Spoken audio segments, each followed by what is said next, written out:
Welcome back, everybody, to the Rock and Blues Experience. And coming up on today's show, our special guest is Lynyrd Skynyrd's Damon Johnson.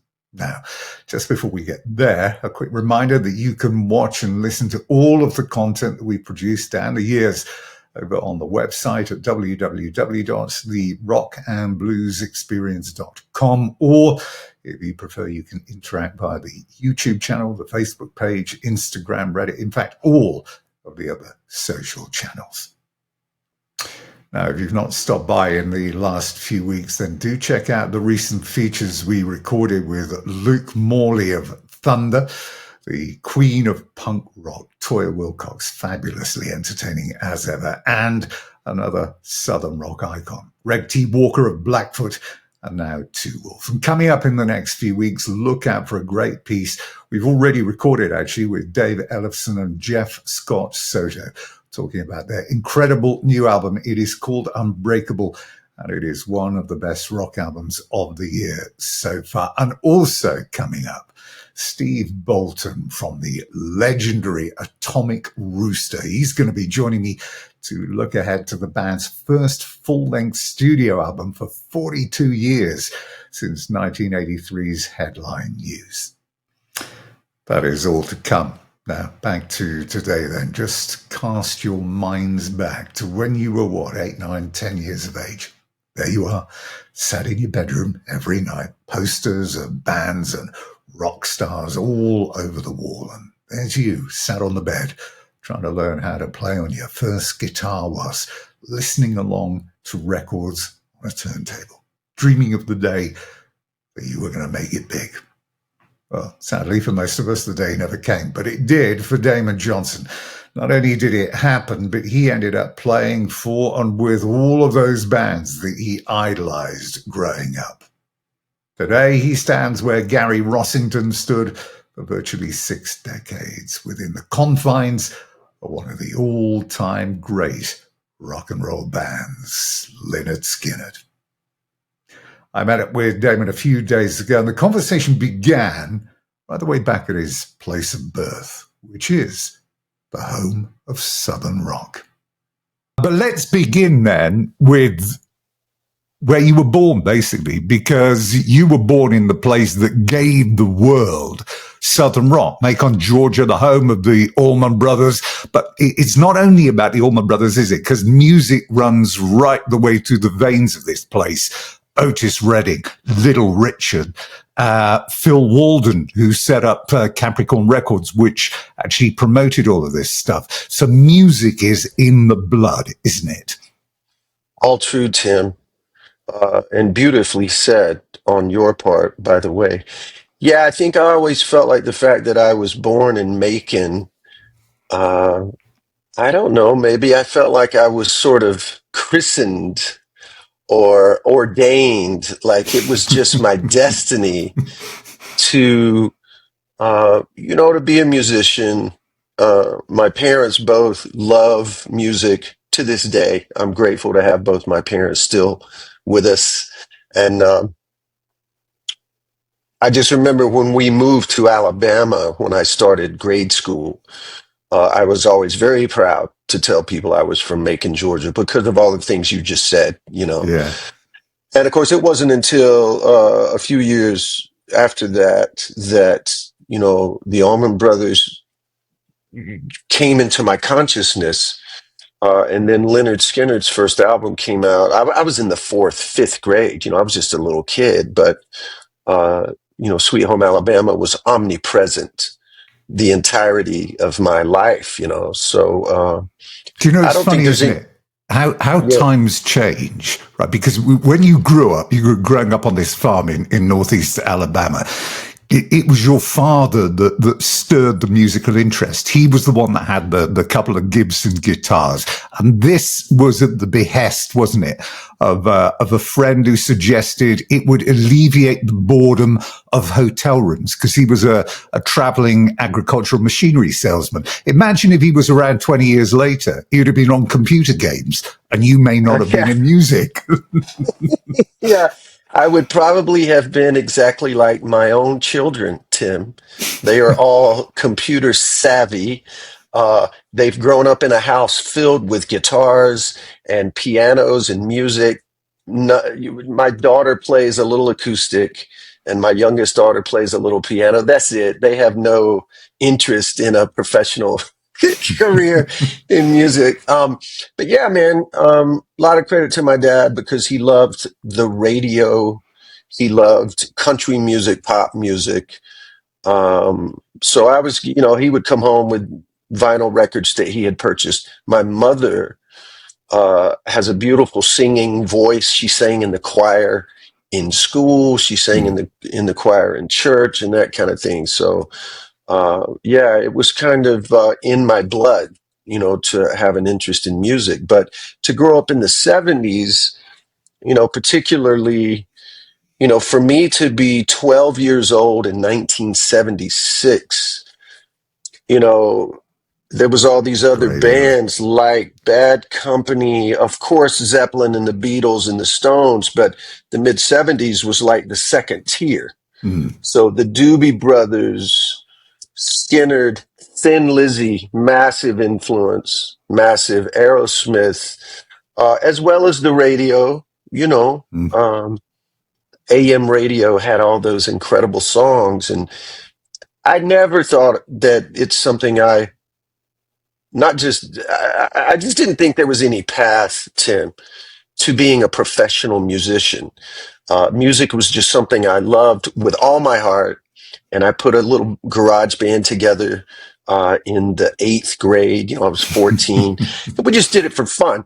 So my plan throughout high school and junior college was I was going to get a degree in engineering, have a real job, and then maybe I'd play music on the weekends. And I was very content with that because, again, in my head, it's like, oh, there's no way to do this. I can't make a living playing the guitar. I'm from a chicken farm in Alabama.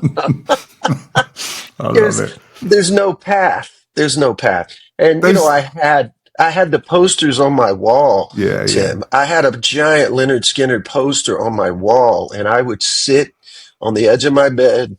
I could reach the turntable, and I would back the needle up on the records, and I would just try and figure out these songs while looking at that picture of Ronnie Van Zant and Gary Rosington and Alan and the whole band. So Your for me musical influences, aside from that, when you got to middle school, wasn't it? You became obsessed with Thin Lizzy, who you saw live in '79. They're supporting Ted Nugent, and the moment they opened with what they always open with, which is Jailbreak, that was it. You're in.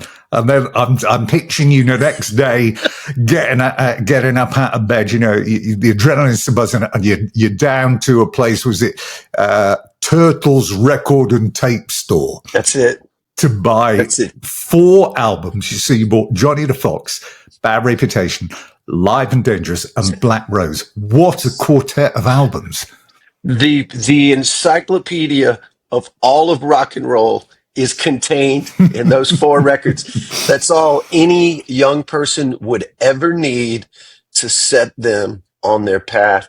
Yeah, it's interesting, man, because the concert was headlined by Ted Nugent. And so my friend, his dad drove us there. And, Ted Nugent, we love Ted as well, but he was almost like a cartoon character, with the crazy hair and, swinging across the stage. And the songs were almost funny, Cat Scratch Fever and Dog Eat Dog. And, we were just little kids. We were like, great. Thin Lizzy was something totally different. It had to be the same thing that people saw the generation before when they would go see the Rolling Stones. There was an element of danger to it. It was very sexy. Phil was such a star. It was just a different thing. And yes, I got up the next day, man, right to the record store with however much money I could bum off of my parents. Like, I have to go buy these records. What did you play out of that? If you can remember it, which one of those 4 did you put on first? Was it Bad Reputation? I mean, Live and Dangerous was just... it was Live and Dangerous, Tim, because I had just seen the band. And I flipped the vinyl over and it's like, Jailbreak is the first song. I'm like, oh, that Yeah, was yeah. just like my concert experience. I want to hear that. But you know, they probably played for 45 minutes at the concert in Huntsville, so I didn't get to hear songs like Emerald, uh, Still in Love with You. Still in yeah, Love yeah. with You is one of the greatest songs in the history of music. Not just Thin Lizzy. I just mean all bands, all genres. It's just one of the greatest songs of all time. So I really soaked up the live record. But Bad Reputation, to this day, obviously I get asked that question, what's your favorite Thin Lizzy album? It's Bad Reputation. That Great beautiful, cover. great cover, that beautiful Tony Visconti production, just the way the drums sounded, Mm. you could tell, man, they stepped everything up from an audio standpoint. It's just a great record. You as a person growing up as a teenager, I mean, you clearly had a very mature head on your shoulders, because rather than immediately doing what many others was done, which is get out and chase the dream, I'm going to be a rock star, I'm going to go to LA, and everything's going to be great. You're sat there going, no, I'm going to go and I'm going to graduate with honors. I'm going to study for a mechanical engineering degree. It was all very, very sensible. Uh, you're correct, Tim. I mean, it's really nice to talk to you about this in this manner, because I don't think anyone's ever said it, ever framed it like that. But you're right. I was incredibly sensible about a lot of things. Not everything was I sensible, but um, yeah, I just had a plan. And listen, it's also worth noting, I became a father incredibly young. Right. My high school girlfriend and I found us with a baby on the way, at which time we quickly got married. And then about 7 months later, my daughter Heather was born. So this was 1987 when she was Right. born. But I had just, about 4 months before her birth, I was offered a position to play guitar in a very popular regional band. It's a band I had seen a few times. You may have seen the name Split the Dark in Yeah, my yeah. bio information. These guys were doing it for real, Tim. They had a song that I'd heard on the radio. I had seen them perform at like some of the college fraternity parties. They were highly respected musicians. They had been in another band prior to that had a record deal on MCA Records, ironically, Right. like Skinner. Um, and, so it was at that moment, literally that moment, that I got that phone call. That was the first time I ever thought, okay, maybe I This is can it. do this. Maybe I can support my family, raise this child with my wife, and I can do it playing music. My wife was working as well. So it's like, hey, maybe Make we it can go. do this. So that was just more of that attempt to be sensible. Like, all right, well, let's see what happens. I'll give it a shot. But you were busy. You were really busy. I mean, you were playing with a band called Chinatown. I mean, a great name, with Eric Dover, who went on to work with Slash and Alice Cooper. Witness, the Delta Rebels were there. Then you're playing in Memphis alongside Billy Joe Shaver, Billy Eddie's Joe's kid. son, Eddie. Did he? Yeah, Yeah. Billy Joe Billy Joe's Shaver's son, son, Eddie. Eddie. Yes. Yeah, yeah, that's it. Oh, mind blowing, mind blowing. Bob Dylan mentioned him, didn't he, in a song? I think Feel Bob a mentioned change Billy coming Joe. on. Yeah, Yeah, yeah, he did. yeah. So you're doing all of this stuff, and then you get in with Conrad Mayfield, who was the guy who was pivotal in getting that first band together, Child. Yes, you're correct, Tim. That time period between joining Split the Dark in 1987, then Witness, then the Delta Rebels, and even that, Chinatown was just a cover band, Mm, but we were very selfish. We only played cover songs by bands that we loved. We were not interested in playing radio hits. So Chinatown was playing lots of Thin Lizzy, Lynyrd Skynyrd, Aerosmith, Guns N' Roses, the Black Crowes. Those two bands, those two records, Appetite for Destruction, and then the debut Crows record, Shake Your Moneymaker. Yeah, After I yeah. had been in Witness in the Delta Rebels, I was like, hey, man, if these guys can get record deals, I'm going to try and get one.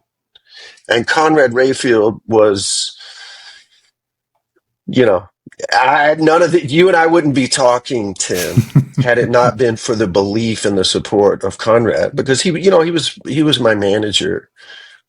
And look, he was just a guy that loved music, that wanted to try to help a couple of bands maybe get something going. And so he had managed Split the Dark, and that's how we first met. But when I So came back to, I was going to say, yeah, Child became Brother Kane. So, what was it like that night when the Virgin A&R guy came in and heard you singing Melissa, the Allmans, Melissa, and he's so impressed. He's like, "Well, what are you doing? You need to be singing here. Yeah, this is for you. This is what you need to be doing." yeah, it's still all very strange, Tim.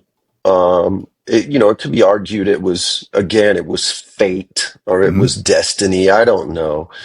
But you must believe me when I say, for the 1000th time, I had no desire to be the singer. I had no desire to be in the middle of the stage.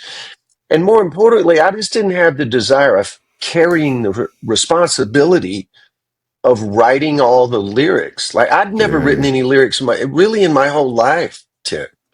So it took a lot for me to be convinced to give it a shot. And I really appreciate that you used that word sensible earlier. At that moment, I was also sensible in recognizing that, well, if I'm going to be the singer, then I have to be able to sing lyrics that I can do authentically, yeah, that yeah. mean something to me. So all these songs that we had recorded and gotten the development deal from Virgin Records, I mean, let's just be honest, man. They were cheesy 80s rock songs.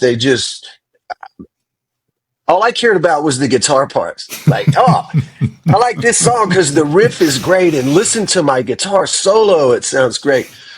I knew I couldn't sing those lyrics because, listen, man, I was already deeply a fan of Phil Lynott and Ronnie Van Zant's lyric writing. I loved Bob Seger. I had just discovered Tom Petty, Yeah, yeah. Neil Young, Bob Dylan, all that. So we had to start from ground zero with the lyrics. So, yeah, It's it not was, an it was easy hard. time, was it, for any new rock band, because there was change in the air. Yeah, the LA glam scene was coming to a close. Seattle and grunge was on its way in. We have Metallica going mainstream. So, how did you want to pitch Brother Kane with all of those things going on, and you could have gone down a multitude of avenues? Where did you want to go with it?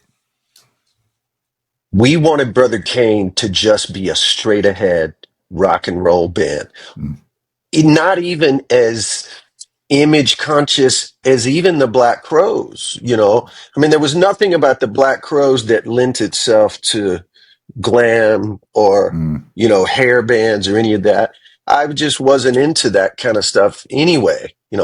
mm. I love Steve Miller and Pat Travers and UFO, and there was nothing glam about any of those bands. So we just wanted to be a straight ahead rock and roll band. We had no way of knowing that as we were entering the studio to record that first record with a batch of really good songs now by this time, Geffen Records puts out Nevermind. And then right on the heels of that, Pearl Jam comes out.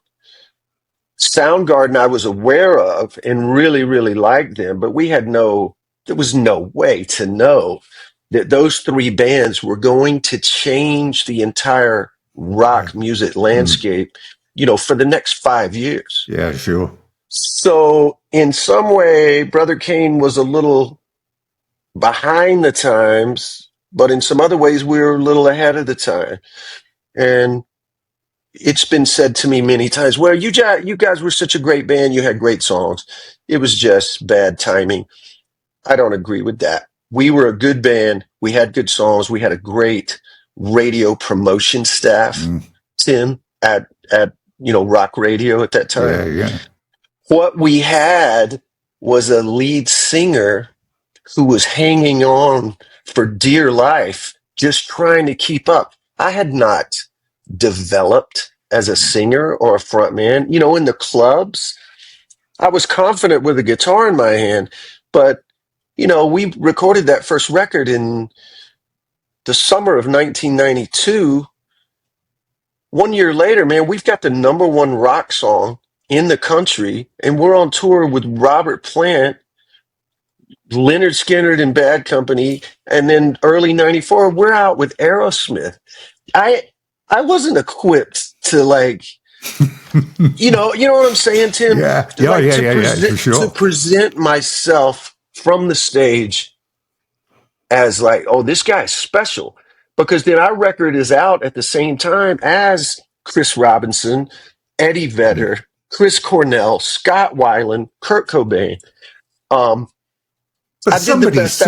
somebody saw something big there. I mean, because you sold 300,000 copies of that debut album, and let's not beat around the bush.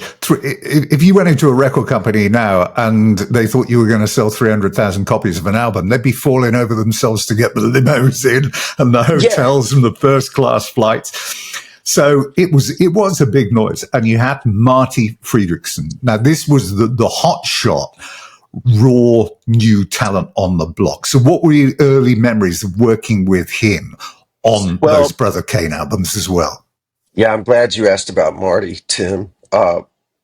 So Marty wasn't the hot shot Mm, yet. He was about to be, and I am very proud to have the distinction of being quite literally the first person to discover that. I Marty was as important to my career path, Tim, as Conrad Rayfield. Those two right. people. I had been co-writing.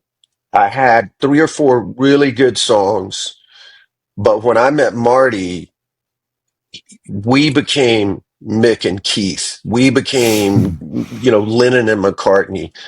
He saw my work ethic. He saw my influences were very authentic and very cool. And he could tell that I wanted to be a good singer, and I was open to him kind of guiding me and Mm. pushing me. He had enough experience as, being in bands himself. Plus, he was a fucking great songwriter, man. Already, he understood the importance of melody, vocal melody. I showed up with some riffs, and I had some raw, titles and just some ideas. And man, it was just so easy for us to write together. We had chemistry right out of the gate. And I'll never forget taking the demo of the first song we wrote together. I took it back to the record company, our A&R guy, and he immediately started dancing around around his living room. He goes, "This is it, Damon. You have found your guy.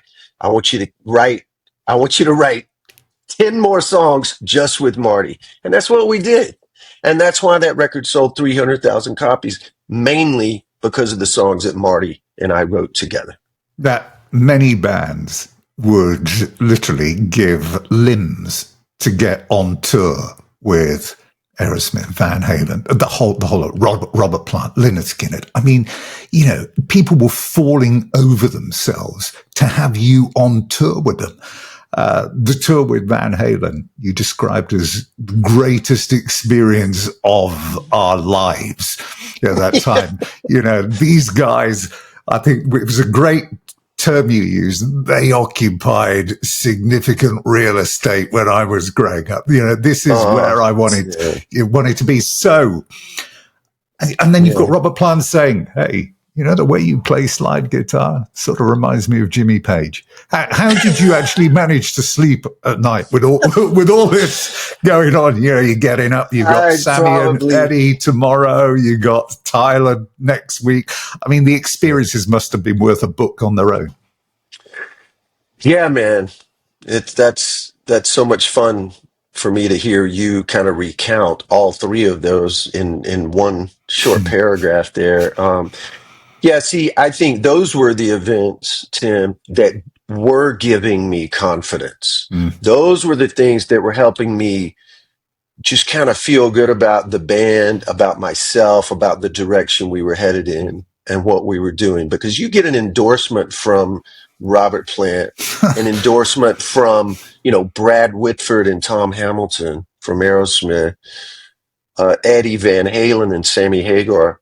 You can't manufacture that. You can't buy that. So yeah, man, Brother Kane really accomplished a lot of good things. Unfortunately, the thing that we didn't achieve was the ability to sell a lot of tickets on our own or sell enough records for it to be growing. Yeah, yeah. The first record did 300,000, the second record did only 200,000 But and you was then had the big hit though off of that, because you came back off of those tours, and then you've got "And the Fools Shine On." I mean, which has put you right back up there in lights again. And yeah, I mean, it is unusual because with all of that coverage and all of that media, you're just thinking, well, you're going to be next. Well, we did think we were on track. We did feel like we were on track to do well. But then another change at just rock music in America, especially Tim, around 97, this saw the influx of all this, what they call new metal, Yeah, NU, yeah. the new metal Mm. bands, Korn, Limp Bizkit, Rage Against the Machine was really making a big statement. And then all the second and third tier bands behind that. And then right after that comes like Creed and Nickelback, sort of a new sound for the latter part of the 90s. Man, we didn't fit in with any of that music really. And, by that point, our record sales had continued to decline. And, 1998, I mean, all of us are headed for divorce, and there's substance issues and just so many challenges, man, because we had been giving it 100% focus for now, what was like the sixth or seventh year. But even if that was beginning to go on the slide, your reputation and your workload wasn't slowing up, because the next thing you know is you're working with Sammy Hagar. Sammy's gone solo. He's got a great album out, Marching to Mars, and you're involved. You've got 3 tracks on there, I think, from Salvation, Sandhill, and the fantastic On the Other Side, which is one of the best tracks on the album, and a real earworm that is. And so you're working with you're working with him. So there is always something to do. And then you're involved with the infamous album that never was, with the Damn Yankees. Yeah. So you still weren't in a position where you were sitting there clicking your heels. No, I found a way to kind of stay busy. The other important event for me around that time was my divorce, Tim. My first wife and I divorced in early 2000. I had just started a relationship with Linda, who is my wife now. So I had 3 children from my first marriage. So there was an adjustment period there. I was focused on, making them the priority. I needed to do whatever I had to or could do to keep the kids stable. That's why I always stayed in Birmingham. I wasn't gonna, my new girlfriend Linda was living in Detroit at the time. There was no way I was going to move up there for us to be together. So thank the gods she was open to moving to Birmingham to be with me. So that was in that time period, man. The Damn Yankees. I kept co-writing for myself, and there was a song out of that batch of songs that Stevie Nicks wound up cutting. Then I got the call to play guitar for John Waite. That was in 2001. That was incredibly fortuitous. That was my first ever really like sideman job I'd ever taken. And what a great place to start, man. What an incredible singer, incredible writer.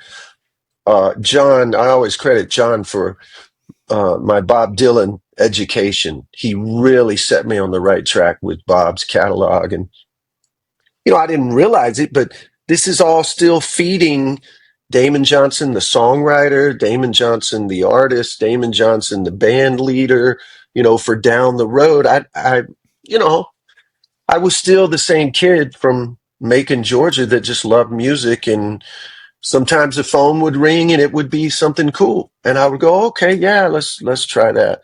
But I still didn't have like this great ambition or this great vision, Tim, of like, oh, okay, well now this is what I'm going to do next. No, But I was just trying to keep my family together. And yeah.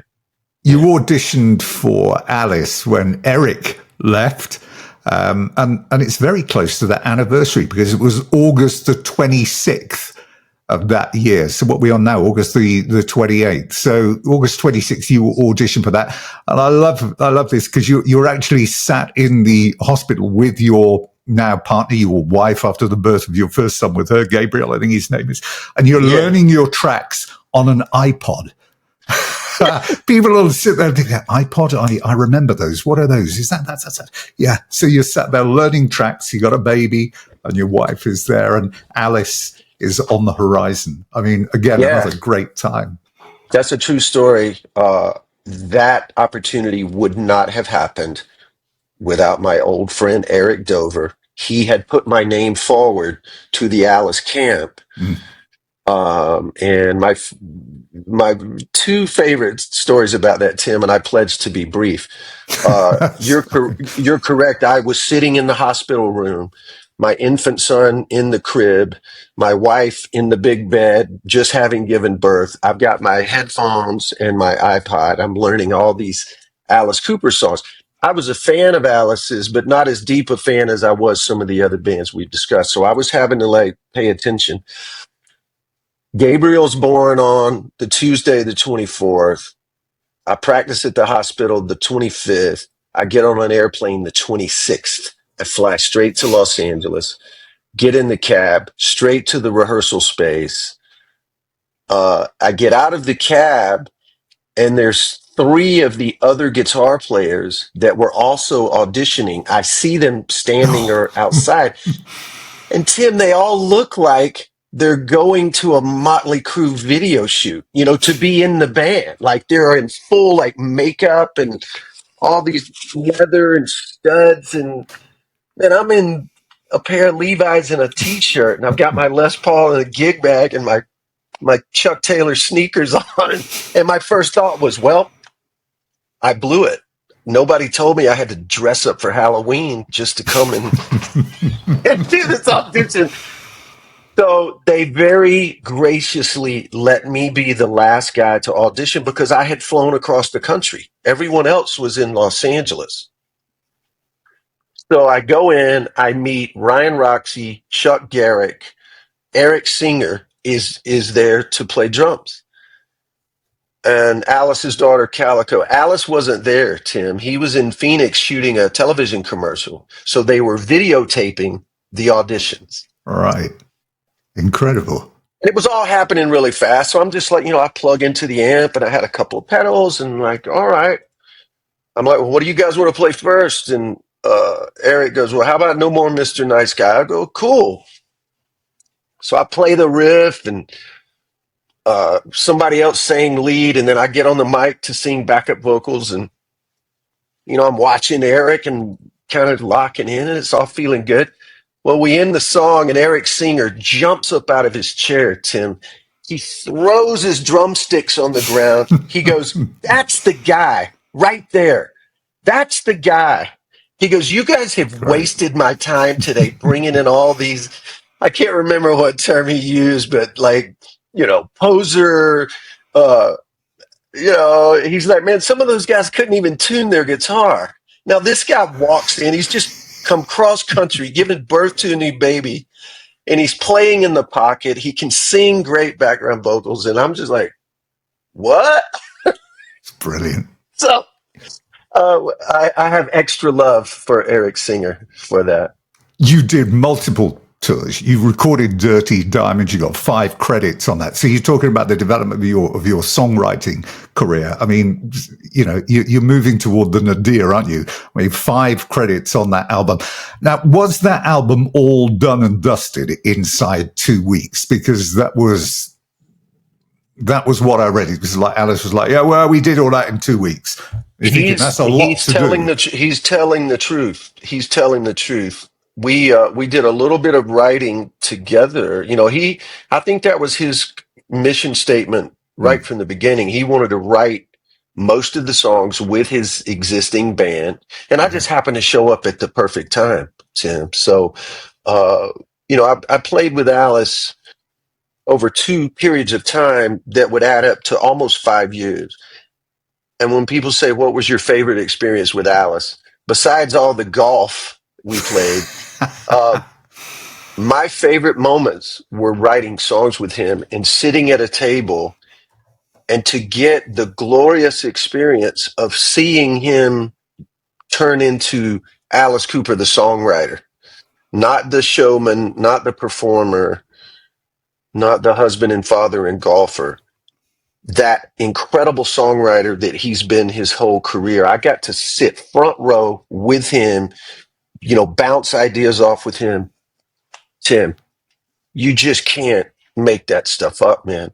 You mentioned the golf.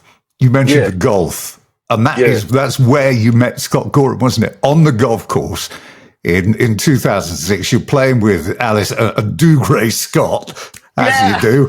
Dougray. Wow, Dougray. Let me just say, Dougray Scott is the best not professional golfer I've ever played with. He probably bested Alice by 10 strokes, man. It was incredible. It was incredible. But yeah, I met Scott Gorham that day through the wonderful Dennis O'Regan. Do you know Dennis, the photographer? Yeah, man. So Dennis, again, Eric Singer. He called me one day. He goes, hey, man, you got to go to this website. This photographer guy, he's got these amazing Thin Lizzy photos, and you can buy some. And sure enough, man, the photos were incredible. I didn't have any Thin Lizzy really hanging up in my house. So I just emailed Dennis O'Regan. Hey, man, my name's Damon. I play with Alice Cooper. There's 3 photos I'm crazy about, man. Would you cut me a deal, you know, for these 3? And he wrote me right back. He goes, Damon, no problem, man. I'll give you, 60% off. And I told him what a huge fan of Scott Gorham I was. He proceeds to take one of the photos to Scott and have Scott sign it for me. So I didn't see this until the photos show up my house. And of course, I am flipping out, Tim. Flipping out. So then that following season, we're going to be in London to do a concert at Hammersmith, no less. And I emailed Dennis to invite him to come to the show. And he said, Damon, I'm going to be out of the country, but how would you and Alice, would you fancy a round of golf with Scott Gorham? Again, Tim, you just can't make this stuff up, man. You can't make it up. And it was a wonderful experience, man. 4 years later on, you're on tour with Def Leppard and Thin Lizzy there as well. And that's when Scott said, we're looking for somebody. And you initially turned them down, did you not? Before your wife actually told you to, listen, this is not the right thing to be doing. You should be doing this. Yeah. I'm grateful to Linda for recognizing in that moment that even though on a professional level, I certainly was committed to Alice, he had an Australian tour coming up. Mm-hmm. So the only way I would be able to leave and go be in Thin Lizzy is they'd have to get a new guitar player in Alice Cooper. And I just felt like, well, I can't put them through that. The timing is off. And thankfully, Alice kind of felt the same way my wife did. Because I called Alice before I took the job with Lizzy. I said, hey, I've got this opportunity. And he goes, Damon, every time you guys do a sound check in my band, he goes, the only songs you ever play are Thin Lizzy songs. he goes, listen, I want you to go do this. He goes, I've had 30 plus guitar players in my band over the years and the decades. He goes, Thin Lizzy has had 5. And in that 5 are names like Gary Moore, Brian Robertson, John Sykes, Snowy White. He goes, yeah. He goes, yeah, you need to go do this. He goes, I want you to do it. This will be good for you. And I'm really happy for you. So grateful to Alice for that. For that interesting that Scott's message to you after you've been playing them, and he says to you, look, you're playing your ass off here, but don't think that you have to play this note for note. We want you to bring, your style into this. So how do you feel then when he's saying, look, we know you can play, but I want more of you in this. I don't want you to just repeat. So, In that moment, Tim, I felt very humbled that Scott would even say something like that, because I am a fine guitar player and I do have my own style. But I also knew what it was like to be a fan in the audience going to see a legendary band with these legendary songs. And especially in Thin Lizzy, legendary guitar players and guitar parts. So I immediately said to Scott, I said, thank you, Scott. That's very humbling. However, I'm such a fan of this band and these songs. If I'm in the audience and I come to see Thin Lizzy 2011, and there's Brian Downey on drums and Scott Gorham on guitar, and some new guy on stage right guitar, I'm not interested in hearing that guy's interpretation of what the guitar solo should be on Johnny the Fox. I want to hear it note for note the way Brian Robertson played it in 1974. No different. And I said the same goes for Black Rose or Emerald or the Jailbreak for that matter, whatever it is. I said, I'm here to honor this music. That's my job. My job is to stand next to you and honor this incredible catalog of music that you've been a part of creating. And he goes, well, Bud, I've never thought about it like that. I guess you're right.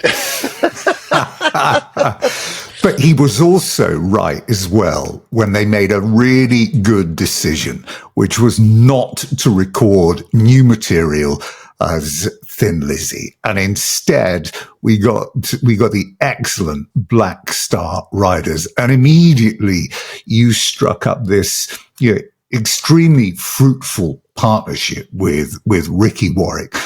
And you've gone and you've called him my brother. We've got this extraordinary chemistry. But from the fans, because I remember going to see this, I saw the Thin Lizzy multiple times when they came back, and with Scott and with John Sykes and everything else. So when the Black Star Riders came along and you had Ricky in there and you were in there as well, it was a natural progression, and it stood on its own. It was fantastic, and it was a great live band, really good live band. Thank you, Tim. The only other person I've had the songwriting chemistry with that I had with Ricky Warwick was Marty Fredrickson. Yeah. Songwriting was always a joy. It was fun. It was never hard work. Lyrically, Ricky Warwick is unmatched in his output. It is poetry, isn't it? Ricky Warwick. He was influenced so much by Phil's poetry, his storytelling, his rhyme schemes, his meter. Ricky sounded very authentic. And that's a tough space to be in. I always felt he did a fantastic job fronting Thin Lizzy and singing Phil's songs. Yeah. Because he has that baritone. It's very, very similar timbre wise. But I was not expecting the output creatively that Ricky had. He is a vicious songwriter. For all we did 3 albums together. Each album had 10 or 11 songs on it. There's 20 or 30 other songs, that are Wow. also fantastic that we just never, had the time or the resources to record. The fans bought into this, by the way, as well, because it was hugely successful, especially in the UK from the get-go. 5 top 30 albums, 2 in the top 10. Heavy Fire was number 1 on the rock charts, number 6 in the standalone, the album charts. So, it was successful. But then you talk about your creativity and you get restless. So is that what happened when you thought, right, okay, time now to move on? I've got to do some solo stuff and work with other people, indeed working with Ricky Warwick, obviously. And you end up doing things like stepping in with the Dead Daisies, who I saw last week, actually, and they were fantastic. So, there was all this going on. So was it literally that creative restlessness that made you want to move on? There was definitely some of that. I feel like we took Black Star Riders as far as we could, Tim. In the 21st century, the new music business, the way bands are grown and develop a following and streaming and, without getting too specific about it, Tim, I also think that Scott himself, I think he began to kind of fatigue on it a little bit because, Scott joined Thin Lizzy in 1974, I think it was, when he auditioned and moved to London. Man, it's like Lizzy was on like a rocket ship, when Phil put the chemistry of that band together, especially Scott Gorham, Brian Robertson, Brian Downey, Phil, legendary. And, it kind of came easy after that. And other than the substance problems and that kind of thing, those guys were legendary. Yes, Black Star Riders came out of the gate fast, great, depressed, album sales, everything. It was wonderful. Well, by the 5th year, it was getting to be kind of hard work. It's not like we were, flying on jets to all the gigs and, Cadillac Escalade shuttles from the venue to the hotel. And yes, I was getting restless creatively.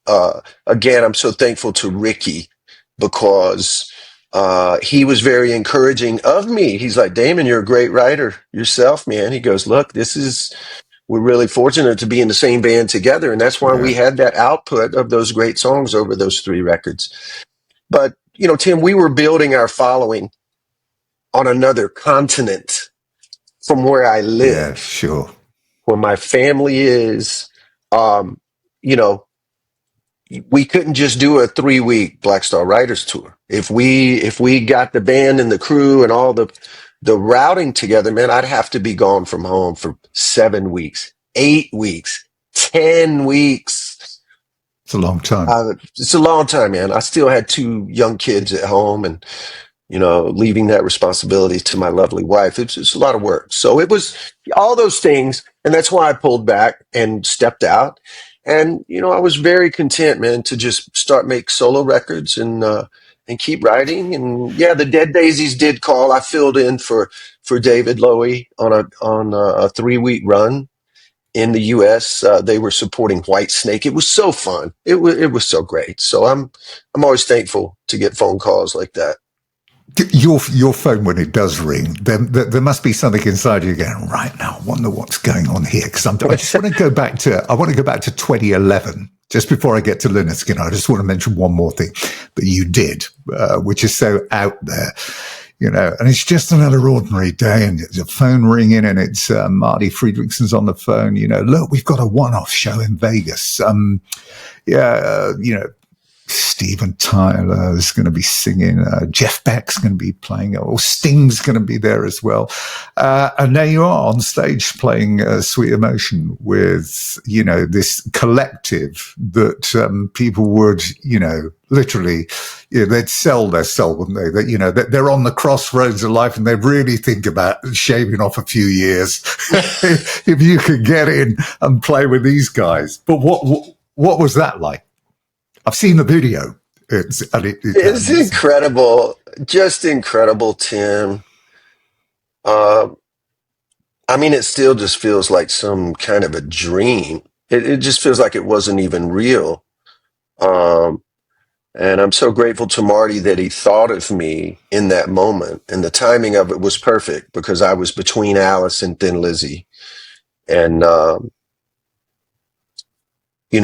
Marty had been very essential in some of Aerosmith's latter day radio hits. He and Steven wrote the wonderful song Jaded together. That was just the two of them that wrote that. So, I just, look, I'd already been in the business long enough that it was getting harder to just blow my mind. I'd already played with Alice and written with Sammy, and Stevie Nicks had recorded one of my songs. And, I'm starting to feel like a pretty good mid-level musician. But to get that call from Marty, and it was funny. He goes, well, would you be okay playing rhythm guitar? And I said, sure, man, whatever you guys need. I said, who's going to play lead? He goes, Jeff Beck. And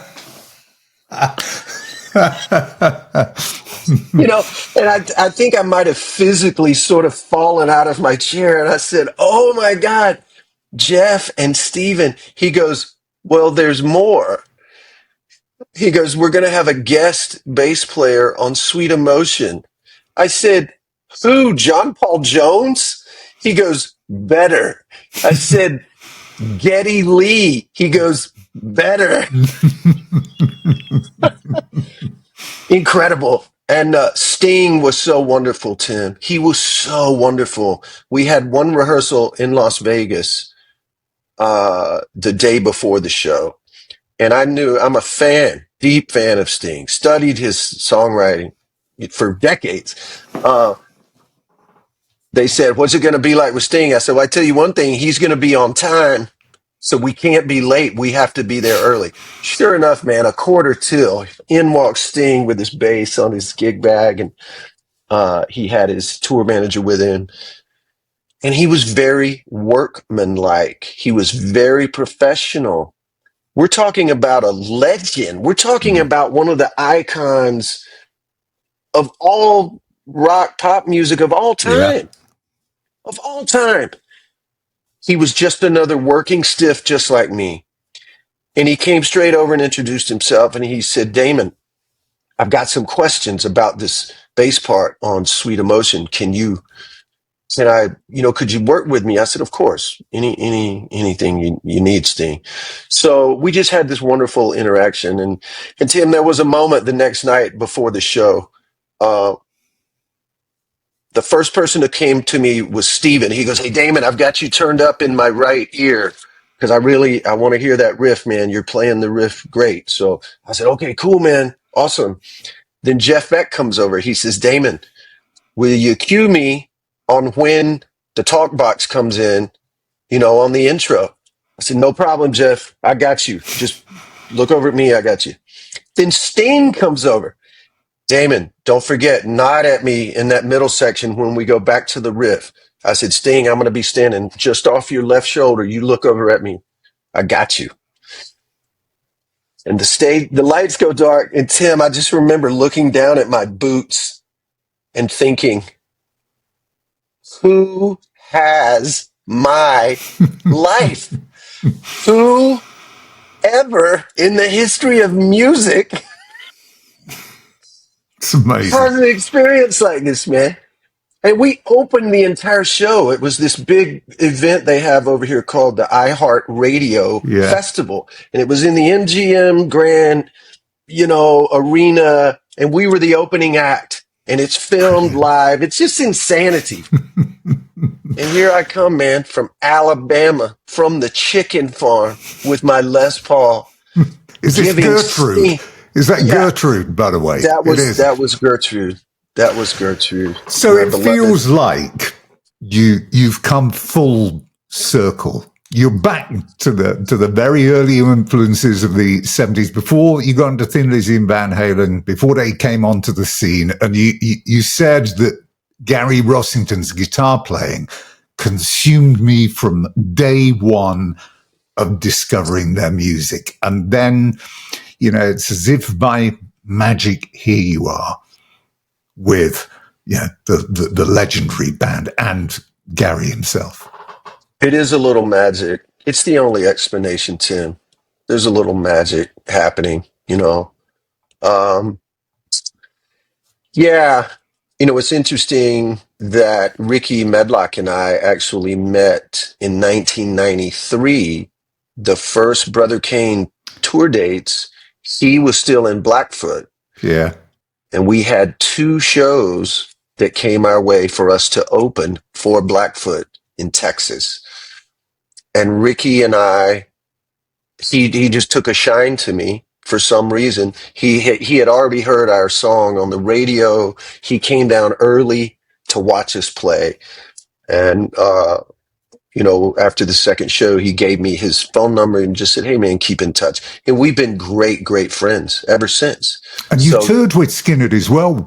You did 40 odd dates with them, didn't you, yeah, we back did. in So right 93? after, yeah, Yeah. so right after the Blackfoot thing, it was a package that was Lynyrd Skynyrd, Bad Company. Brian Howe Mm, was the singer at that time, and Brother Kane was the opening act, and it was good timing, man, because we were all over mainstream rock radio at that time. mm, We had two singles that one went to number one, the other one was top 10, and so all the people coming to see Lynyrd Skynyrd, they were hearing Brother Kane on the radio a lot at the same time. So mm. it was a good match. But yeah, so when Ricky joined Skynyrd in 1996, he called me 2 days after it happened. He called to tell me, what was going on. So whenever Skynyrd would come through Birmingham, Ricky would always call me and I would go down and see him. And it was like a family reunion. I'd see Gary and Johnny and Dale, Billy, Billy Powell. Mm-hmm. It was so fun to get to say hi to everybody.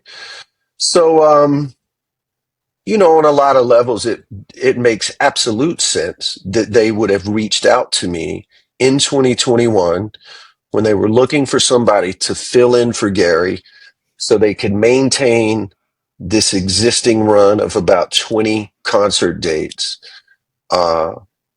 That, Gary had what was essentially his second heart attack. And we were just coming out of the COVID, out of the Mm, pandemic. All tours, all shows had been shut down. So Lynyrd Skynyrd was slowly trying to kind of come out of that and just basically, you know, have some shows and have a little work so they could pay their crew and, take care of the people in their whole organization. So thankfully for me, Tim, my schedule was open and I could do it. Think about this. If I was still in Black Star Riders, which still existed and was yeah, yeah. operating, if I'd have still been in Black Star Riders, I would have had to, pass on that opportunity. So I do feel like there was a little magic involved. And then when I talked to Ricky and Johnny and they let me know what was happening, and I told them I would move some things in my calendar and they could count on me to come in and help out for a few shows until Gary got healthy. Then they immediately called Gary and told him that they had spoken to me. And Gary had, fond memories of Brother Kane, and he knew, of course, who I was. And, we were off and running. And, the plan was I I would be at every show, and then on any weekend of dates, because we were only playing on the weekends, a Mm, couple shows a weekend. So if Gary felt energized, he would come out and he would yeah. play as much of the set as he felt like, whatever he wanted to do. And so that was the plan for 2021 and then 2022 as well. But this isn't just a band. This is very different from everything else, because this band and its music are part of the fabric of life in the South. So for you to step on stage, as my cat's just jumped up on the bloody desk, in a very role moment there, Ted. So, as I was saying, the band and its music are part of the fabric of life in the South. It's like the gospel. You've said that before. So for you to step on stage and play, it can't be an easy emotion to describe, especially with the circumstances there as well. But if you could, how did you feel at that time? Well, I felt a myriad of emotions, no surprise. I was so honored.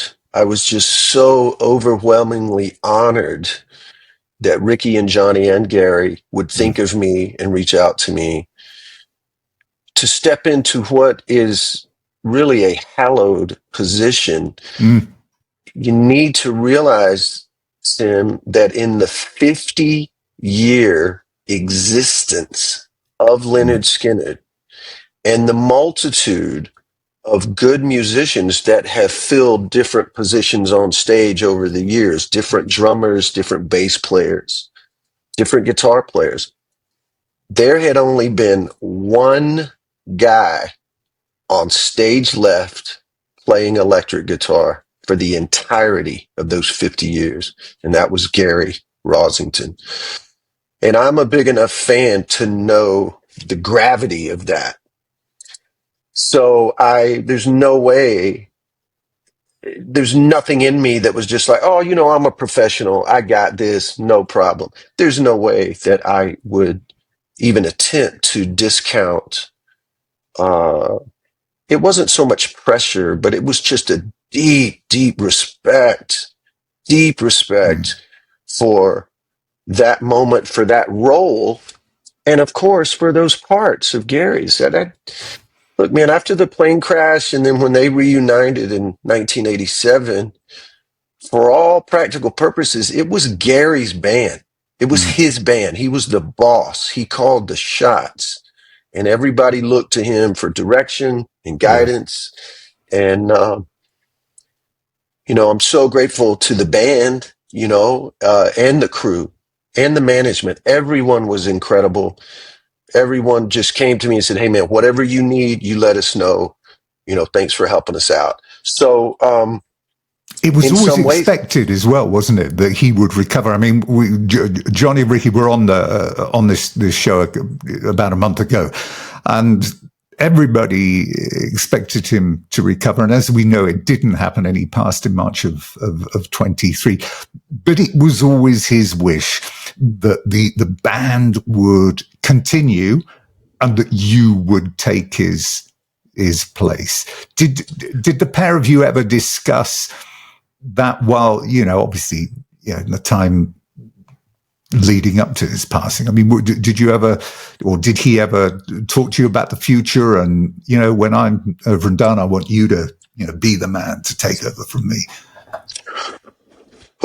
This is heavy, Tim. Because I don't think I've told anyone this. The short answer to your question is no. Gary and I never spoke about it in the context of, hey, when my time here on earth is done, I want you to carry on. Not in that way.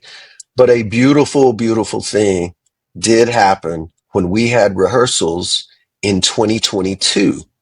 We had changed the set list, and Gary, very much his intention and desire was to come to as many shows as he could in 22.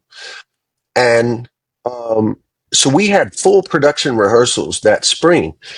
So he and Dale were there, and he and I talked about the set list, and he's like, well, why don't you play up to this point in the set, and then I'll come out. So we ran the entire set like that. I played the first half. He got up, I stepped off, and then he played the rest. And then we took a break, and we were going to run the set again. Well, he and Dale called me all over to where they were, we had lunch or something like that. And Gary said, listen, Damon, you're a part of this thing now. Ongoing. You're in the band. So when I come up to play when I step up to play halfway through, he goes, I want you to stay up there with us. I want you to be on stage. He goes, just the way he goes, he laughed. He goes, it's nice having a tall guy over there next to me. You know, Tim, come on, man. What an incredible thing for him to say and ask me, would I do that? I said, Gary, of course, I'll do, I'll do whatever you want. I said, you're the boss, Bubba. You're the man. Like whatever do you want to do, I'll do it.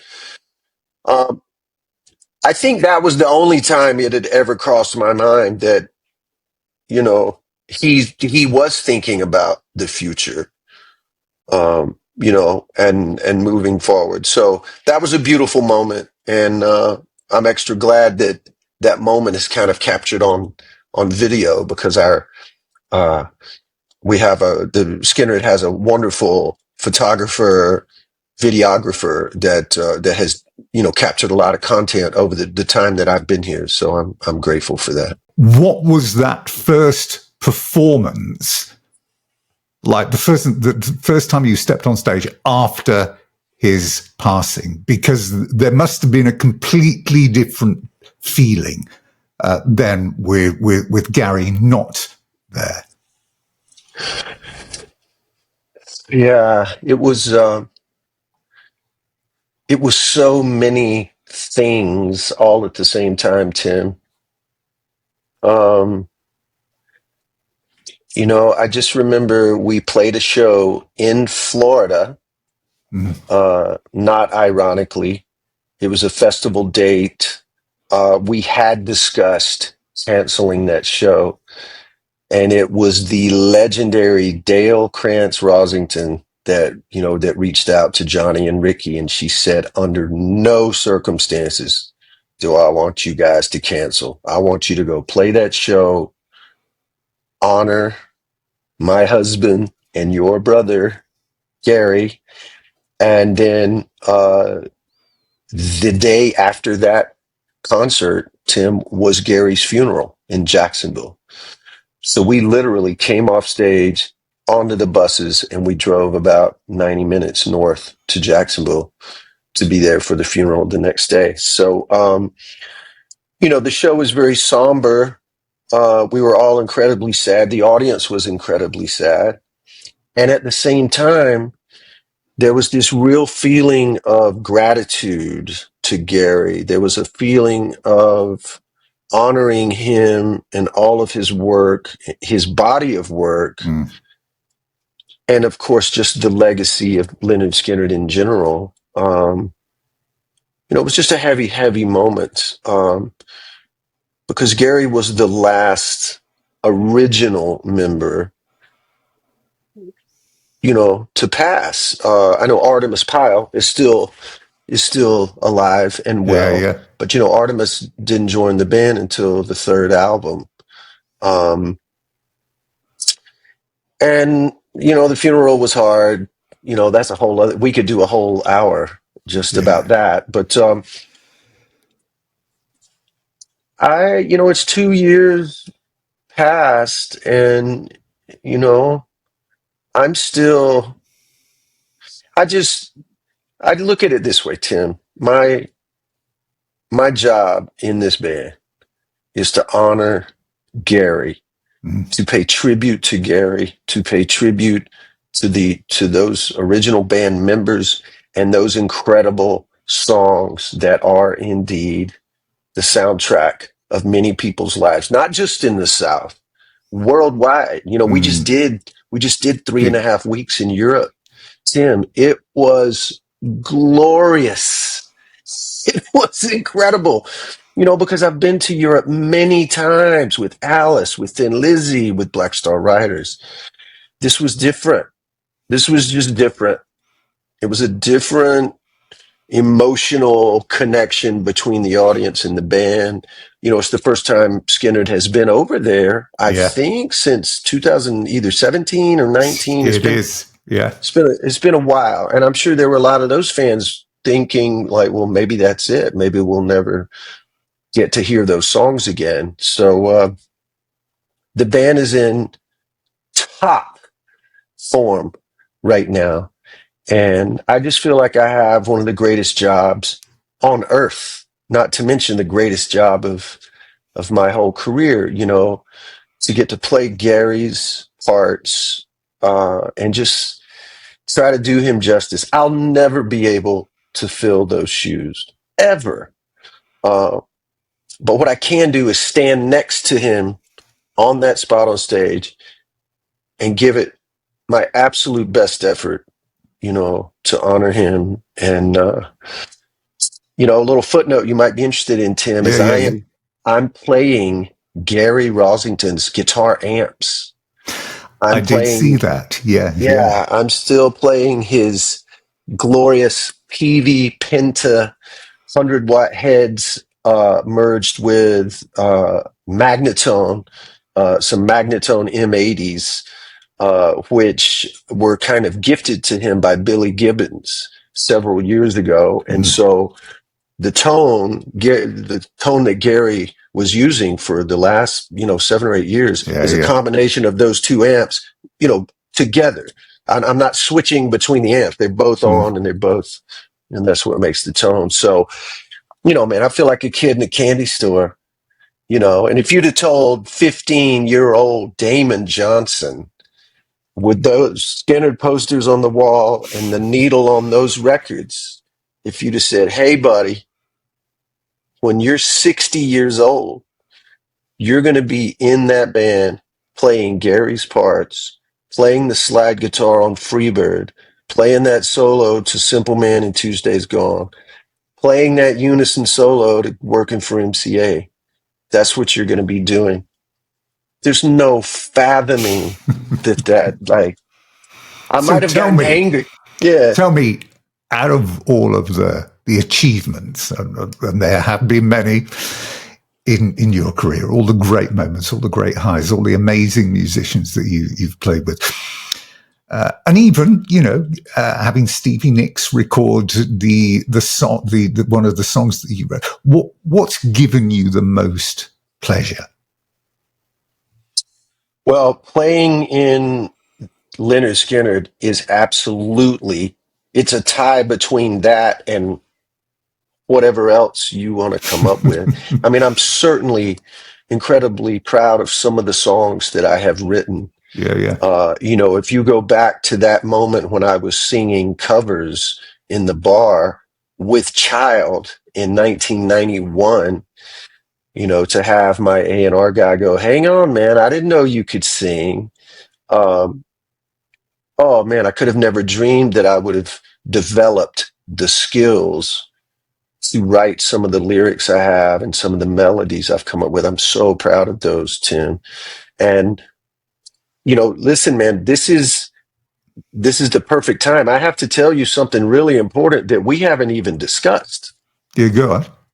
And that was in 2021 when I was first filling in for Gary. You know, we're thinking, hey, Damon's going to do this part time, and then Gary's coming back, and then I'm going to carry on with my own music. My manager and I decided to put Brother Kane back Yes, together. because you've put new music out already, haven't you? We put 2 songs out in the fall of 2023. In November of this year, we're going to release the first single from our first full length album since '98. Tim, this album is the best songwriting of my whole career, Oh, wow. unmatched. My old friend, Marty Fredrickson, produced the record at his studio in Nashville. He and I co-wrote 7 of the 11 songs, all incredible songs. And the last thing I'm so excited to tell you is one of the songs I wrote 100% by myself. the day after Gary's funeral, and it's called Prince Charming. Oh, wow.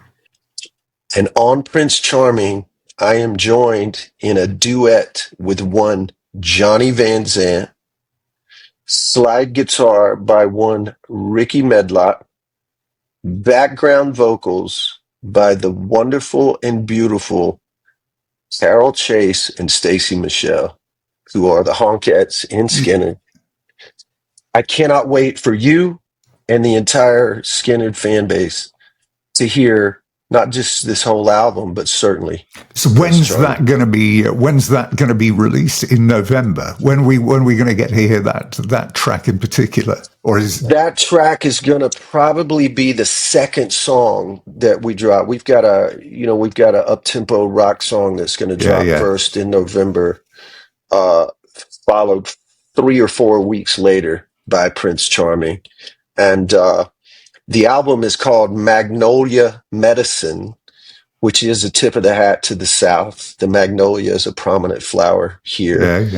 And it kind of speaks to just this moment in time in my life and kind of in the South historically. The South is going so who have you got right back in the band then with you? Who's in the band with you now for this? So the only original member with me is Glenn Maxey on bass. Glenn Maxey, Tim, is historically the person that convinced me to become the singer. Because he was there with me that night when we're playing those covers in the club. And Glenn, the road was hard on Glenn Maxey in 1993. He threw himself into all the trappings of the rock and roll life for a couple of years there. And it was so intense that we parted ways after that first album and that first tour. So it was a glorious reuniting that Glenn and I had during the pandemic, just as friends. We would call each other and check on each other. And how are you doing? How's your family? How's your health? That kind of stuff. Yeah. So when my manager and I decided, to kind of move forward with putting Brother Kane back together, Glenn was my first call. And then the rest of the band are all of my best friends that I've been playing music with on my solo stuff since 2013. I mean, I've been playing music with Jared Pope and Tony Higbee and Buck Johnson longer than the original band was ever even together. So it's an incredible moment in my career right now, Tim. I'm so excited. The upcoming tour dates with Skynyrd the rest of this year. I cannot wait for the world to hear Brother Kane's Magnolia Medicine album. And you especially, my new friend, I can't wait for you to hear Prince Charming. It's going to blow your mind. That song is going to outlive all of us, man. It's so and beautiful. Live dates. Are you going to take it out on the road? Absolutely. I mean, we're obviously, it's early days in putting all that together, but an absolute dream of mine, Tim, is to put the Brother King guys on an airplane and come over to Europe. I love the entire continent. I certainly have a beautiful relationship with the UK, thanks to Lizzy and Black Star Riders. And I just love to come over and play some clubs, man, and let the people hear that band. And I want to do it all, man. I just feel as energized and inspired as ever in my entire 35-year career. So I'm really grateful, man. And it's been so wonderful to talk to you about all this stuff today.